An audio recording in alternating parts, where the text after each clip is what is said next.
smoking the Cleveland Briar, lovely little bull cap, and within I've got some Warhorse Green, which is a very nice tobacco. And the last time I smoked it I was blaming it for not burning at all. I thought this stuff's fireproof, and then I'd done a silly thing with my falcon and not got the thread on properly, and it was letting in air, so no matter how much I drew on it, it wasn't burning at all. Just such a silly, stupid beginner's mistake to do anyway. It's very happy tonight in this little Cleveland Briar, absolutely lovely. Somebody was asking me the other day when I first got into pipe smoking. Well, I was only a lad, I think, when I first picked up a pipe, and I can't even remember where I first got a pipe from, but I did. And this old battered pipe I was using, wherever it came from, I'd be out with my pals and we'd be out on the local farmland, and at first not having any tobacco, I was very eager to see what I could get to burn in it, so I'd find anything I could in the farmlands. It's funny, I'm still here actually. So things like dried leaves off trees, carrot leaves, they burnt quite well when they were dry, that type of thing. I even remember on one stupid moment I put some newspaper in and that flared up, but that sort of started me off in the early days. And I think I finally managed to get hold of a bit of condor off somebody. There was one old chap who lived locally. We used to call him Old Jock, and he was a bit of a frightening old guy. Anyway, he said to us one day, would you go and get me some matches? And he gave us threepence, which was a lot of money then, a threepenny bit. So we went to the local shop and we brought him back some matches. He was very grateful about that. I wasn't sure what he was smoking, but he was quite a kindly old guy really, but he was just a bit frightening to young kids because he was quite gnarled, and everybody thought he was something fearsome, but he was quite a good guy actually. But whether it was a pipe or cigarettes, I can't remember. Anyway, sort of progressed to the over-the-counter ones. Condor always being in the fore, I would say, and Erin Moore, St Bruno.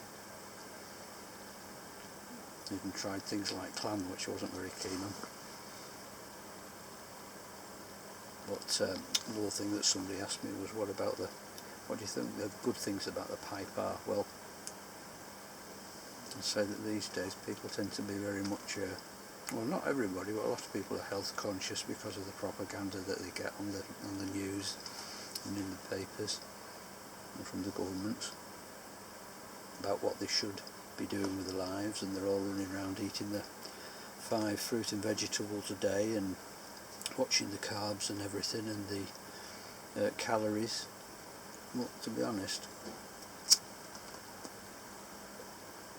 one thing that a lot of them do forget, for all their exercise, all the jogging, all the whatever they do, is stress. That's where the pipe comes in, because over the years I've known an awful lot of old guys who lived long happy lives because of the pipe, I reckon. Because one thing about the pipe is it does kill stress. It's a real stress buster, and I would say that's something that the health fascists have very, very, very much neglected to tackle.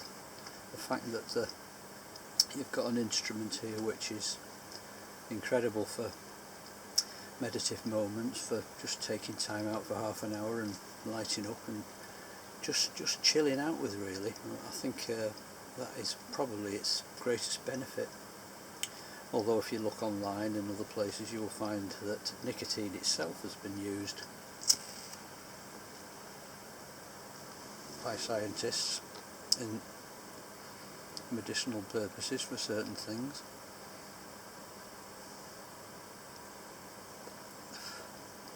So there we go.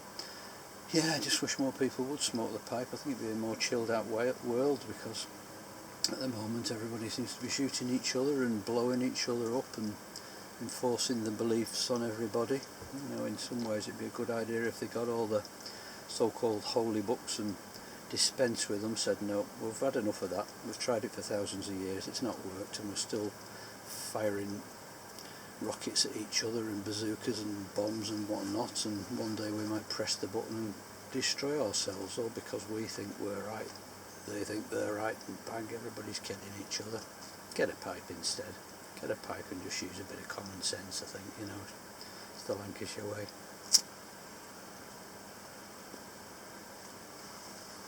A bit of common sense is what goes down well.